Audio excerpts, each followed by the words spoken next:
Ahead of me are the streets of Collinsport itself, and a journey that might take me into the dead world of the past. A journey I hope will start in a small restaurant on the main street of this very small town.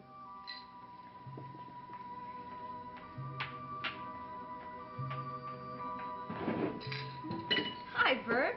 Hey, where have you been hiding? My hotel room. Seems I had 10 years of correspondence to catch up on. Could I have a cup of coffee, please? Sure. Hey, what are you doing? Running that international empire of yours from that hotel room? Well, it's better than sitting around stewing about a missing man. Thanks. You know what I was thinking about up there? I was thinking it was really Bill Malloy who gave me my start. When I was a kid, worked for him on the boats. He always taught me, never be afraid to take chances. Remember, he used to say, don't be afraid to climb up to the top of the mast. The worst thing that can happen is you could fall off into the water. So you know what I did? Fell in the water? Yeah, that's right. But the second time I made it to the top. He's quite a guy. Best in the world. Yes, I always liked him. Well, when he gets back, I'm going to buy him the biggest and best meal he ever had in his life. Burke, haven't you heard the news? What news? The Coast Guard just pulled his body out of the water about an hour ago. He's dead.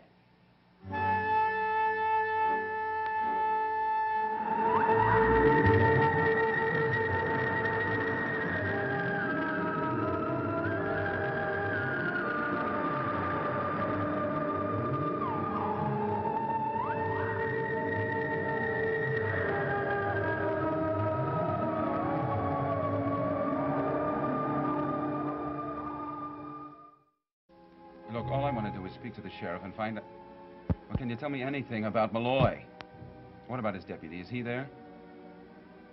Well, when they come in, will you tell them either to call me? Yeah, Burke Devlin. That's right. Tell them I'm in the hotel restaurant and I'd like to speak to them. Yeah, thanks.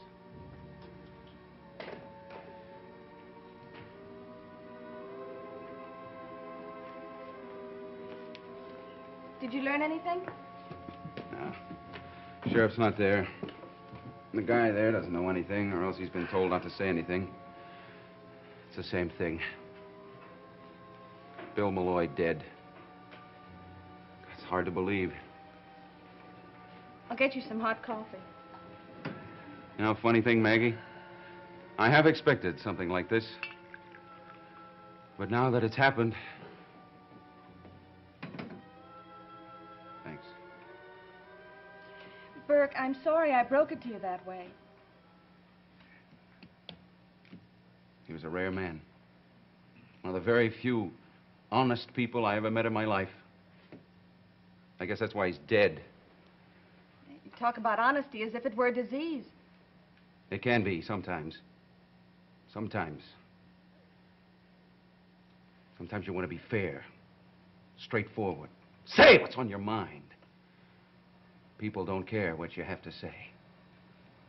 Burke, you sound as if you think he was murdered. You know, most people in this world want to grab what they can get. Yeah, that includes me. Believe me, I'm no exception. And you know how people like that end up on top, the big hero.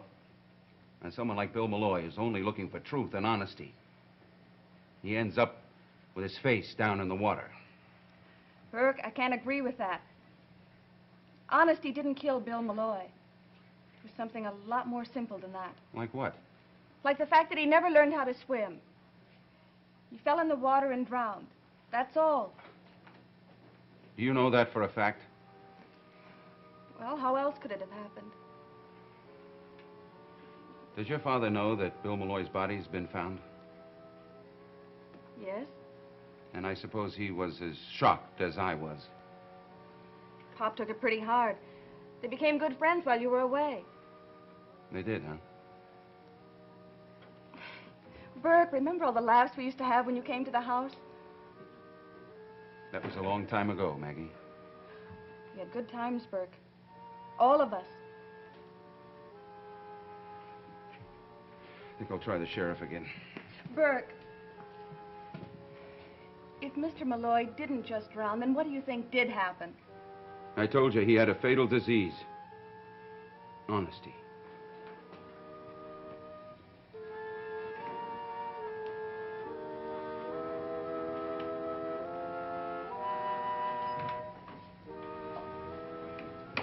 Hi, Maggie.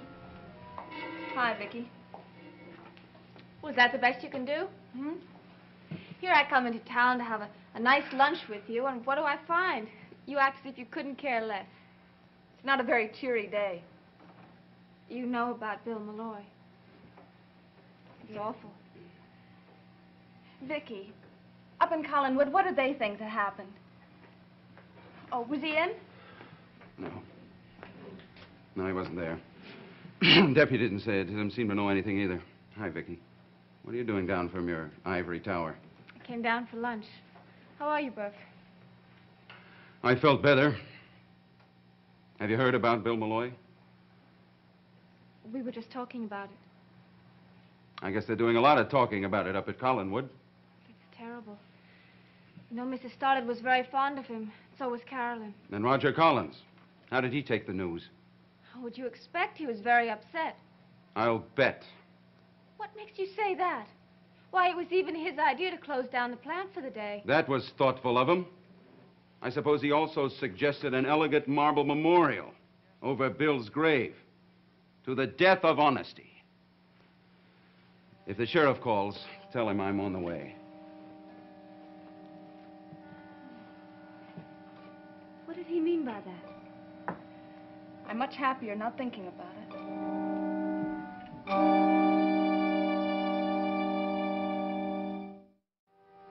Well, I know he said he'd be here, Mr. Patterson, but Burke just left about a minute ago.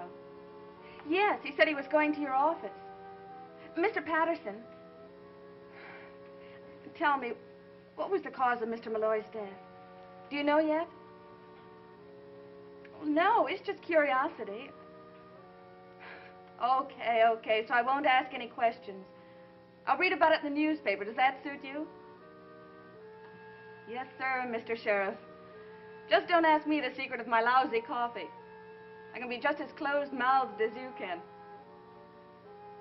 Okay. Goodbye.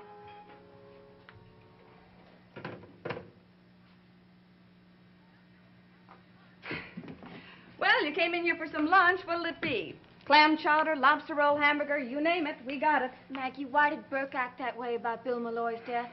I thought we weren't going to talk about it. It was so strange. It was almost as though... No, that's ridiculous. As though what? The way he spoke about Mr. Collins, the tone of his voice. But it was almost as though he thought that Mr. Collins wasn't sorry that Bill Malloy drowned. Enough of this, Vicky. Now, you have a whole afternoon off, and all we do is talk about death. Well, it's not an easy thing to forget. Well, I know one way to do it. Something I told you the first night you came in here. Do you remember? You told me to get on the next train and go back where I came from. I'll bet you're sorry now that you didn't take my advice. I almost did. A couple of times.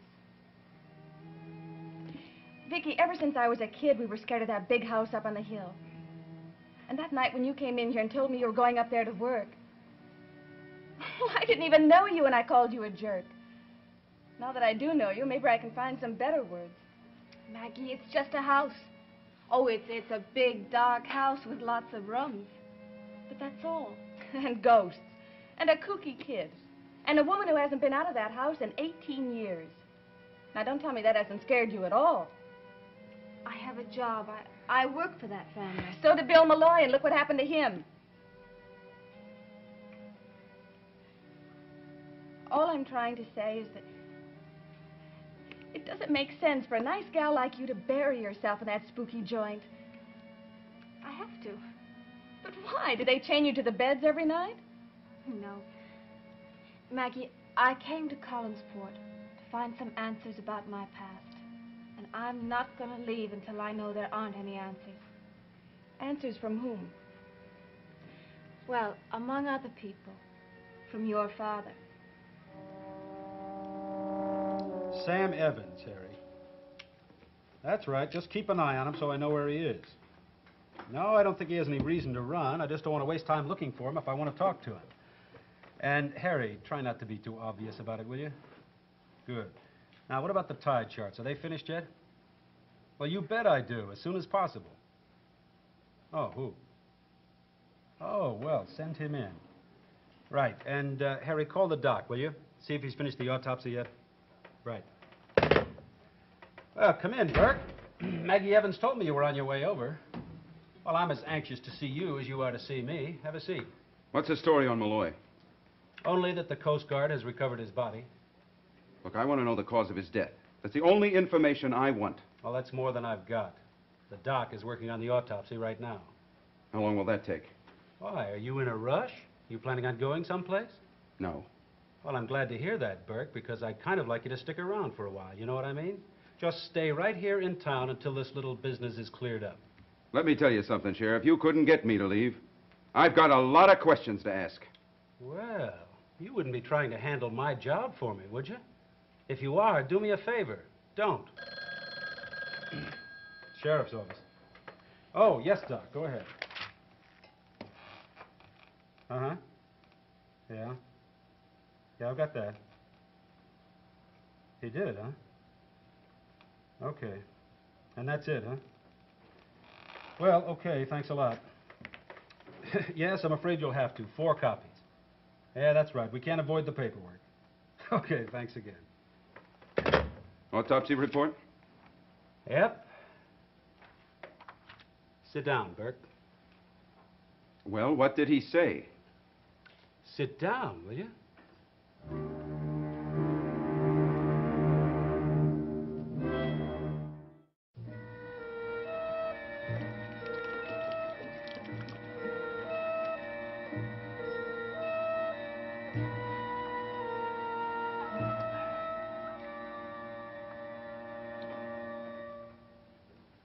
What's on that paper, Sheriff?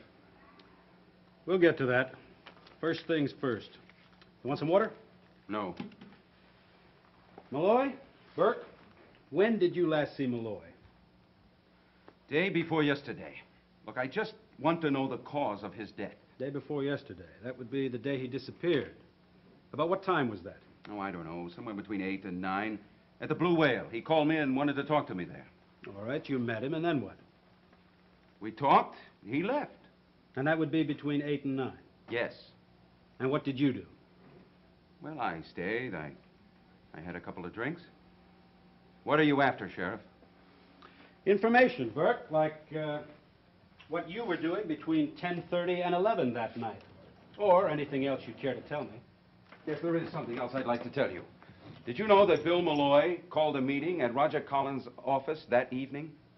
A meeting? Yes, that's why he met me at the Blue Whale. He wanted to tell me about it. Be sure to be there. I see. Who else was invited to this meeting? Roger Collins and Sam Evans. Was Malloy there? He never showed up. We waited an hour. I went over to his house, rang the bell, beat on the door. He didn't answer. Maybe you better tell me what that meeting was about. That would be a good question for Roger Collins. Yeah, but I'm asking you. 10 years ago. 10 years ago, I was tried and convicted of manslaughter. You were talking about the meeting that Bill Malloy called. Malloy called that meeting because he felt he could clear me, that he could prove I wasn't guilty. That's right, Sheriff. He called that meeting, Malloy, between Collins and me and one other man. Sam Evans. Yes, I didn't know it was going to be Sam until he showed up. But he called it. Me, Collins, and Sam Evans. But he never showed up. And I think you better ask yourself why. Only thing I'm asking myself right now, Burke, is why you expect me to believe that Malloy would call such a meeting. To clear my name. To put the blame where it really belongs. On Roger Collins, you mean? Yes. Malloy worked for the Collins family. You don't think he'd help to put one of them behind bars, do you? You don't really think that. Look, a while ago, you told me not to meddle in your job. All right, you do your job. Go up to Collinwood and ask Roger Collins why. I did. Did he tell you about the meeting? Yes, he did. He told me you were there and Sam Evans. Did he tell you why? No. He said he didn't know why.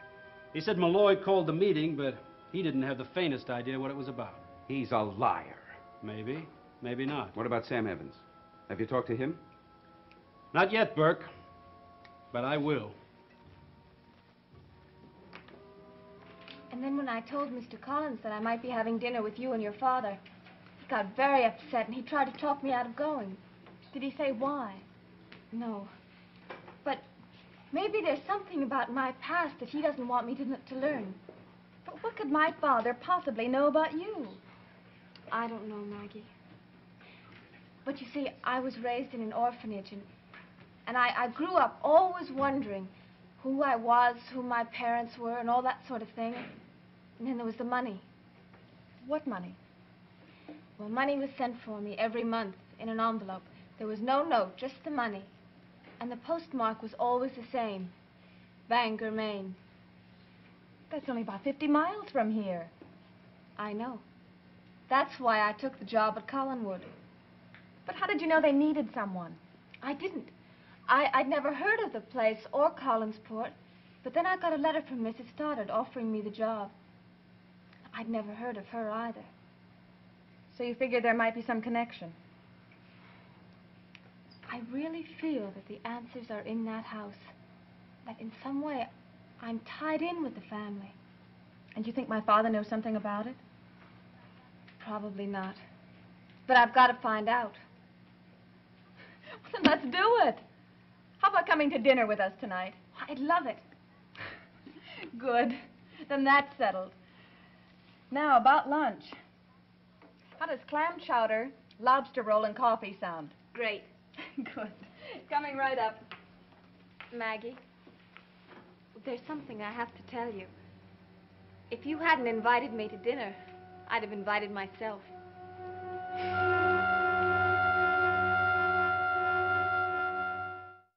Burke, where were you between 10:30 and 11 on the night Malloy drowned?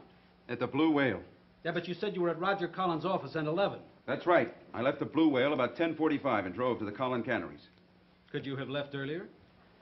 Was Malloy murdered? Is that what this is all about? Was there anyone at the Blue Whale who could swear that you left at 10:45 and not before? Yes, there are one or two people, including the bartender. But if you think I killed Malloy, you're mistaken. I like that man. I respected him more than anyone in this lousy town. I don't know that anyone killed him, Burke. Sheriff, what's on that paper? This? Nothing very helpful. He died of drowning. There was also evidence of a blow on the head, but unfortunately that doesn't mean much. You know what the rocks are like around here. His body was in the water for almost 2 days. Of course, we don't know how it got there. Do you know where? No, not yet, but we will, as soon as we get the tide charts figured out. What we do know is when. 10:45. That figures, doesn't it? We know he was still alive at 10:30 because his housekeeper says he was home and received a phone call. Did she say who the call was from? No. Yeah, well, I called him at 11 o'clock. When he didn't show up at the meeting. You listen to me, Sheriff. If he was murdered, I'm saying if he was murdered, there are two people in this town who didn't want him to show up at that meeting. Roger Collins and Sam Evans. That's right. Except for one other if, Burke. If your story of the purpose of that meeting is true. That was a wonderful lunch, Maggie. How much do I owe you? It's on the house. Uh-uh. Don't worry about it. The clam chowder was 2 weeks old and the lobster rolls from last year. Just don't send me your doctor bills. I won't. And thanks. Well, I guess I'll do some shopping, and then I'll go back to the house to get changed. Fine. But don't forget to pick me up here at 6:30 sharp. No, I won't. Okay. Oh, did you learn anything? This and that, nothing important. Maybe I can get that cup of coffee now. Will you join me, little governess? I haven't got time. Bye, Maggie. Bye-bye. Oh, Vicky. You remember that meal we never had together? Mm-hmm. How about cashing in that rain check now? I can't. I'm having dinner with Maggie and her father tonight. Sam Evans? Uh-huh. But maybe some other time. Yeah, sure. Sure. Last call for coffee. Yeah, thanks. Nice girl. Very. It's too bad she's always walking into the lion's den.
Stay tuned for Where the Action Is next here on ABC.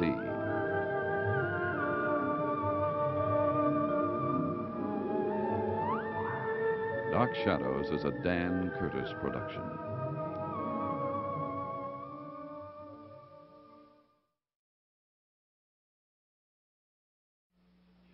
Dark Shadows, number 58. BTR 9766, Air 91466.